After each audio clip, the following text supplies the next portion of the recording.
5 के लग या 25 लग जाए, बिना लाइन मारे नहीं जा, चाहे पुलिस लग जाए। ओहो, का होगी तंबी तोला, मैं तो तोर ले शादी करूँ ना, प्रेम होला लाइन मार सकत हस, जब का मारना है तब का मार सकत हस।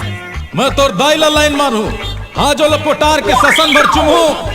आखिर बात का है? और बाप आज मोर घर में घुसर के मोर दाई ला लाइन मारी से और पोटार के चूमी से समझे। ओ, मोर डैडी ला भुलाए के बीमारी है। अरे वाह, पूरा गांव में तोरे भर बाप ला भुलाए के बीमारी है। सोच ले, मोर दाई ला भुलाए के बीमारी है। अबे खानदानी छिछोड़ा का बात है? मोर दाई ला पोटार के चूमे हंस, मोर घर में घुसर के तक कौन सा पाप कर दे हरामखोर? तोर दाई सती सावित्री का महू तोर बाई ला पोटार के चूमू, भलाओला जी भर के लाइन मारू का? अरे आना तक फिर शुभ काम में देरी का बात के। बेटा सरजू देखे हमर घर में लाइन मारे ला है, कुछ चाय नाश्ता चलिए, रबड़ी समोसा नहीं, मैं सब खा के आया हूँ। अतका दूरिया ले आए हस, कुछ तो ले चल पर ही।